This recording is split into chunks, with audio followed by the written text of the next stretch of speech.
Bueno, bueno. Vamos a empezar entonces con la segunda parte, que es la ciencia de la invocación y del contacto. Vamos a decir unas ideas básicas sobre la ciencia de la invocación, porque es un tema muy vasto, y para entrar de lleno a lo que es el contacto angélico. Primero tenemos que entender que el proceso invocador es base del proceso evolutivo en la naturaleza. Y lo que busca es ir sublimizando cada vez más las formas en la vida para lograr cada vez mayores expansiones de conciencia. Entonces, en este sentido, hay que entender que todos los reinos de la naturaleza son invocadores, y que toda conciencia es invocadora.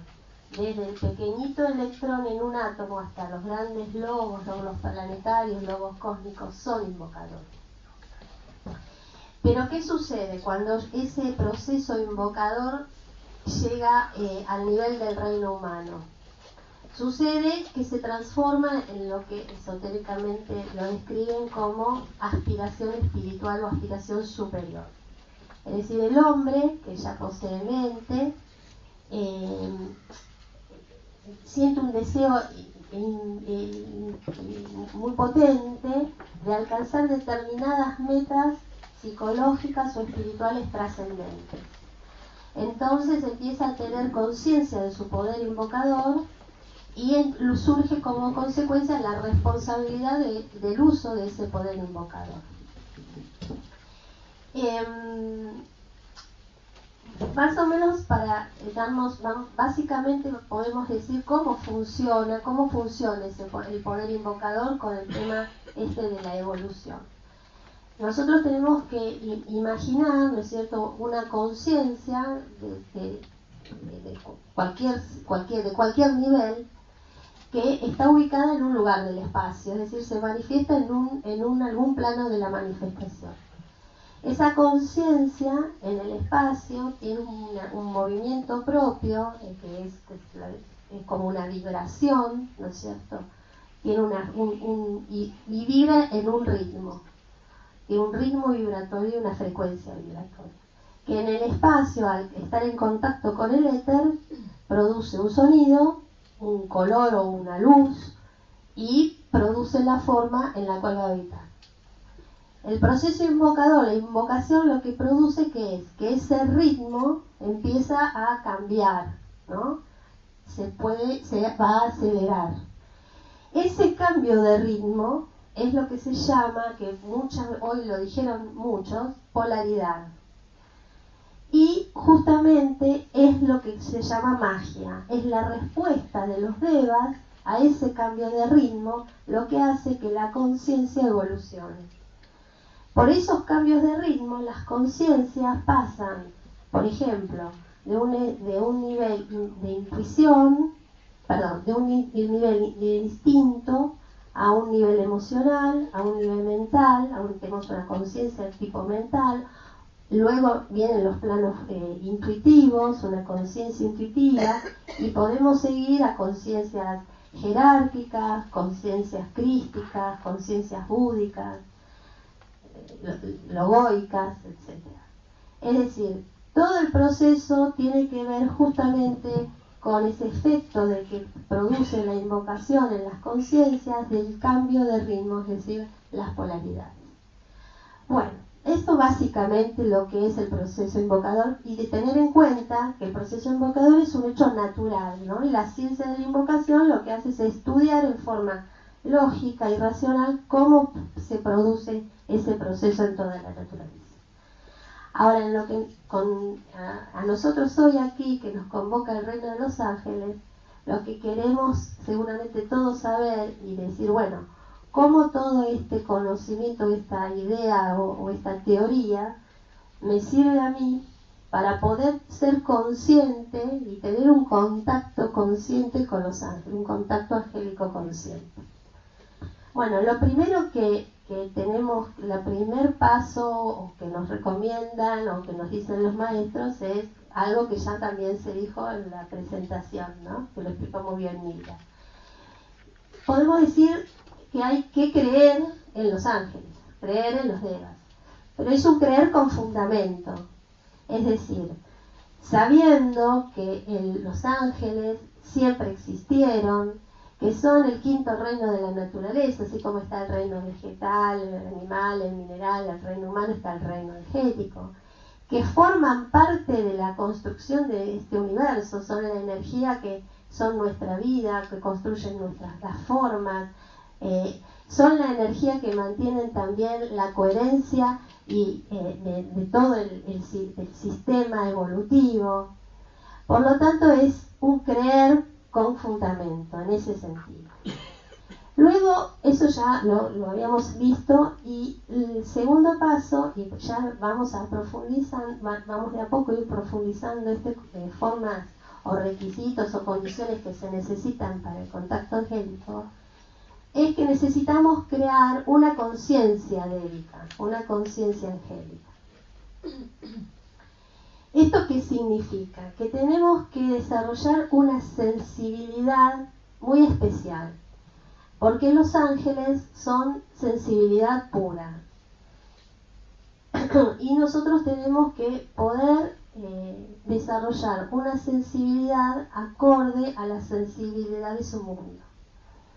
Ahora, cuando hablamos de sensibilidad de este tipo, estamos hablando de tiene que ver con la comprensión amorosa del corazón. No estamos hablando de una sensibilidad a nivel emocional del plexo solar.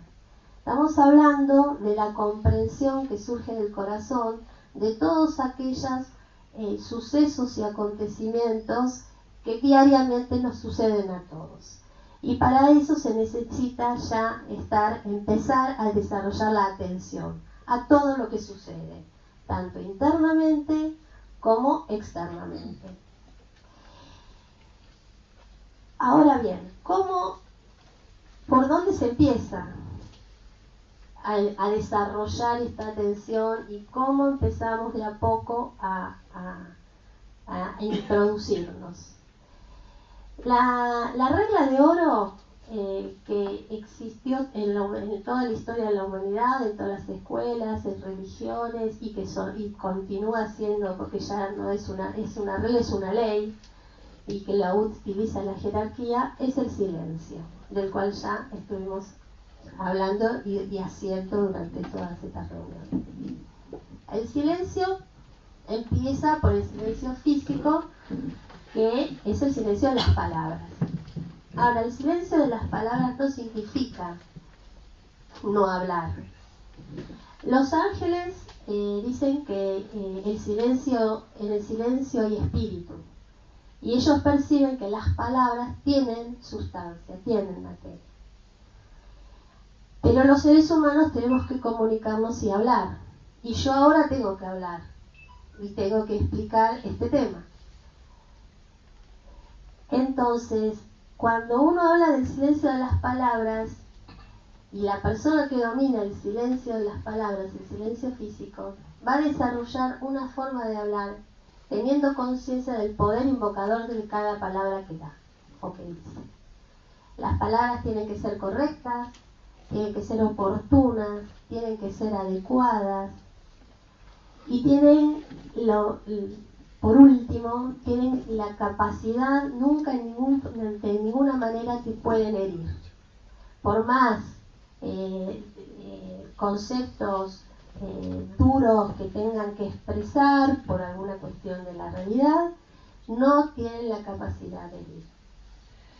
Luego el silencio de palabras y el correcto uso de la palabra va a traer por sintonía vibratoria el silencio emocional, que tiene que ver, hicimos la meditación del equilibrio, tiene que ver justamente con la estabilidad emocional de nuestras emociones en cada uno de nosotros.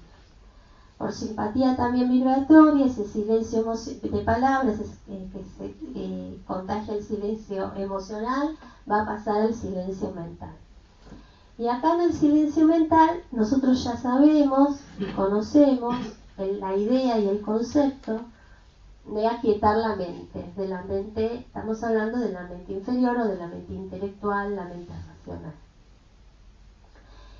Y acá en este plano de la mente hay algo muy interesante que tenemos que tener siempre presentes cuando queremos conectarnos con los ángeles.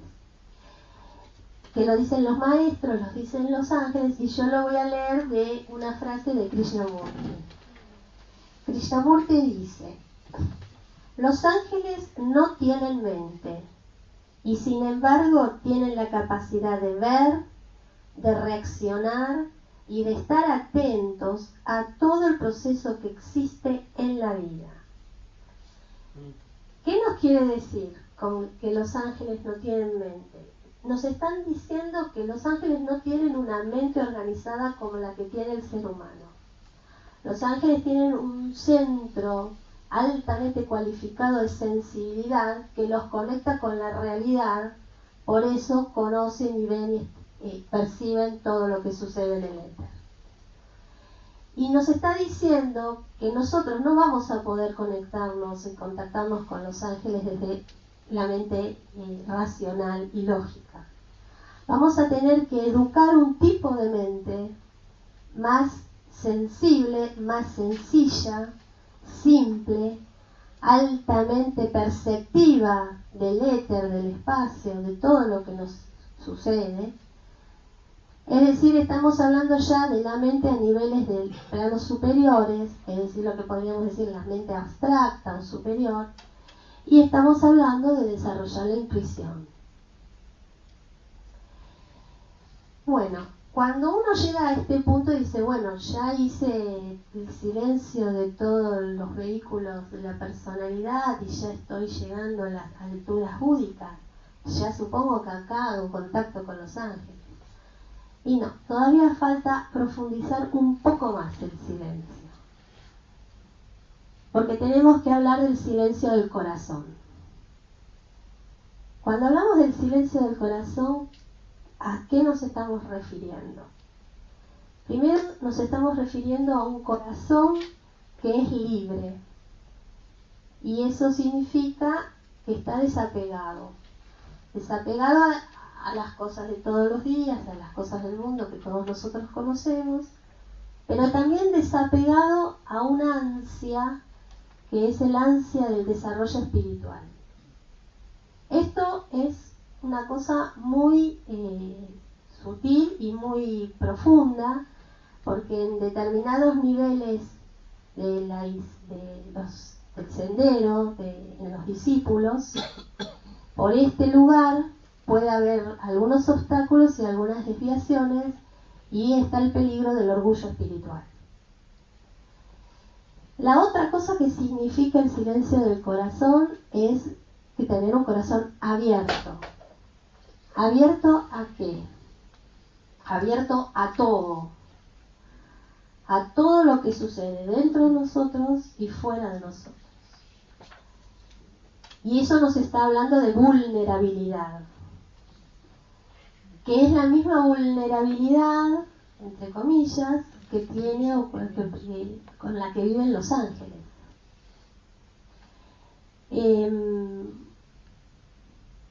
estar atento a todo lo que sucede significa no ofrecer resistencias, es decir, no luchar, no impactar en los éteres con una resistencia a aquello que está sucediendo y precipitándose en mi vida o en la vida de mi grupo o de un país o de lo que del ambiente en donde uno está.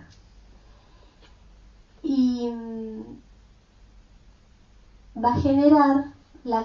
va a despertar en nosotros la comprensión de aquellos, de los motivos y de las causas de las por qué suceden las cosas. Ahora bien, en este punto de este silencio profundo del corazón, que evidentemente ya hay un nivel de atención aguda, porque para poder percibir lo que suceda hay que tener la atención al máximo, se va a producir un silencio y un vacío interno, y que se va a radiar a nuestro alrededor. Y frente a ese vacío, lo más común y lo más normal que sucede es que los cuerpos inferiores, los cuerpos físico, emocional y mental, van a tener una reacción frente al vacío y vamos a sentirlo como miedo. Justo en ese momento, ahí hay que profundizar la atención y ya no vamos a hablar de atención, ahí ya va a surgir la serena expectación. Es decir,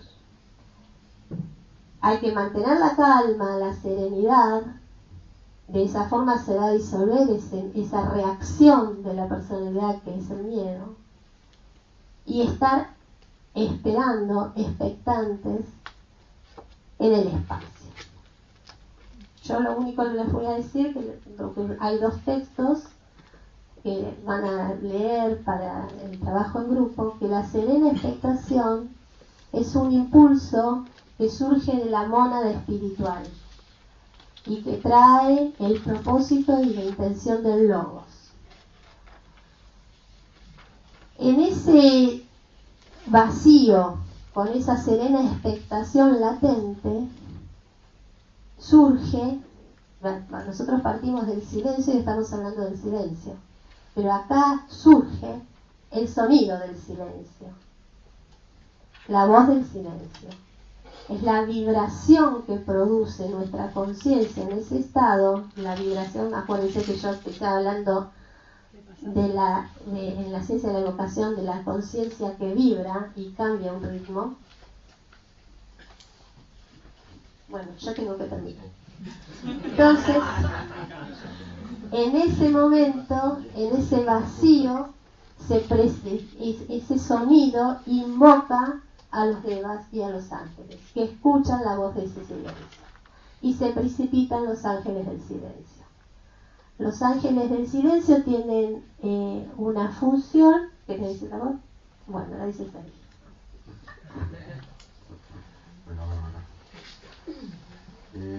Bueno, así que siguiendo con el tema que lo desarrollamos entre los dos, justamente yo sigo con el aspecto de los ángeles del silencio, y estas jerarquías angélicas que están vinculadas al plano astral, pero una parte muy elevada del plano astral, están vinculadas a estos sentimientos de quietud, de paz, de serenidad, como estábamos diciendo recién, y sobre todo, digamos que lo que busca desarrollar del corazón es un desapasionamiento, un desapego. Obviamente que estamos hablando de un concepto de liberación, ¿no es cierto? Y sobre todo que surja como un impulso de comprensión, que podamos comprender desde el corazón, y en ese silencio que ya involucra ese desapasionamiento, ese desapego, empieza a desarrollarse un proceso, donde pueden actuar los ángeles, porque nosotros empezamos a despojarnos de todo un residuo kármico que figura en el éter, en nuestro aspecto etérico. Todas esas cargas, vamos a decirle kármicas, etéricas, ese lastre que vamos llevando de esos apegos, si nosotros empezamos a tener ese logro, esa comprensión, ese silencio desde el corazón, los ángeles pueden empezar a trabajar con un trabajo de redención, y entonces pueden empezar a transformar toda esa parte del éter, esa carga kármica, y empieza todo un trabajo de limpieza etérica, ¿no es cierto? Que logra una diafanidad etérica. Así que bueno, hay una nitidez de ese aura que es la que vamos a lograr, ¿no es cierto?, con ese trabajo de los ángeles del silencio.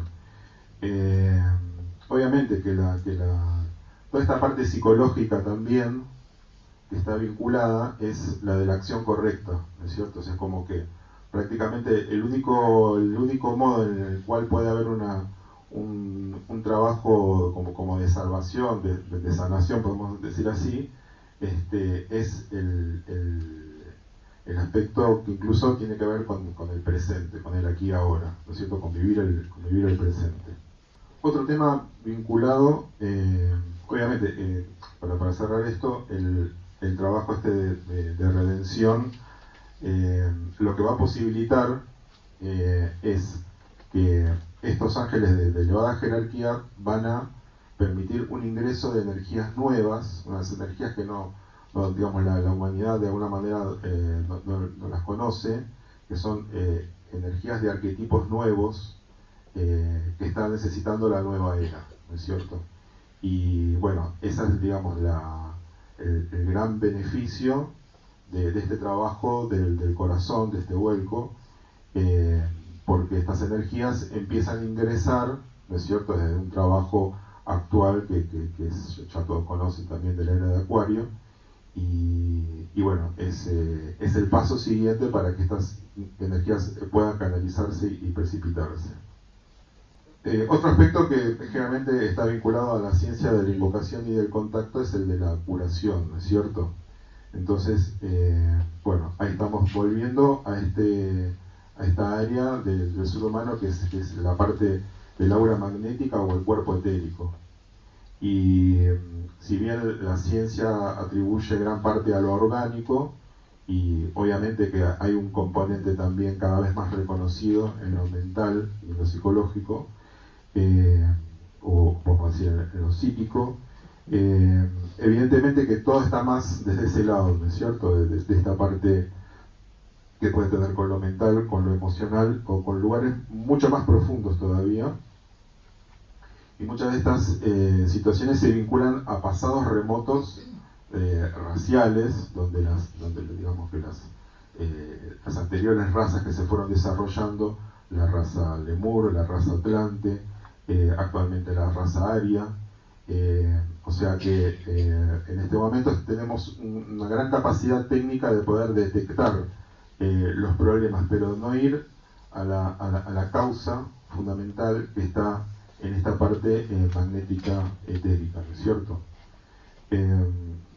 Así que bueno, todo esto, digamos, que nos va llevando, o sea, en medio de toda esta situación bastante crítica que vive la sociedad, de estrés, de presión, de tensión, de contaminación, de cambios bruscos de ritmo, en la gente cómo se mueve, viajes, etcétera. Y incluso, bueno, toda esta fricción o estos choques de energías que vienen de Acuario, digamos, con una actitud pisciana por gran parte, en todo caso, de la humanidad, por una parte importante de la humanidad, mientras que obviamente que hay otra que está percibiendo estas energías que cambian. Esto también conlleva a un momento de oportunidad, ¿no es cierto? Es un momento de oportunidad, un momento donde se abren mayor cantidad de posibilidades, o sea, hay mayor conflicto, pero hay también mayor cantidad de posibilidades de progreso en esto que podríamos decir que es iniciático, ¿no es cierto? Siempre estamos relacionando todo esto a esta actitud correcta del cotidiano vivir, de esta actitud del corazón, de esta serenidad de la mente, ¿no es cierto? Bueno, frente a todas estas situaciones, digamos, de buscar generar estos cambios, hay, digamos, trabajos curativos, ¿no es cierto? Que, digamos, no es lo mismo poder darse cuenta de las causas que cortar los hilos con aquello que podemos considerar una entidad, ¿no es cierto?, en la cual hay un lazo con grupos de personas, de seres humanos que se vinculan a un tipo de entidad o de situación de conflicto, de enfermedad. Entonces, obviamente que es el ser humano el que tiene digamos, vamos a decir, está en las condiciones de poder hacer esos cortes necesarios a través de este trabajo interno, digamos, de transformación, de radiación y de liberar una cantidad de cosas, ¿no es cierto?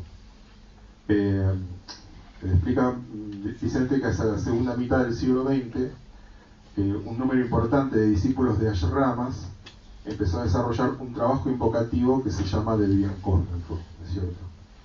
Y bueno, este tipo de trabajo va generando todo digamos una posibilidad de reducir gran parte de esta radiación negativa por todos estos motivos que fui mencionando.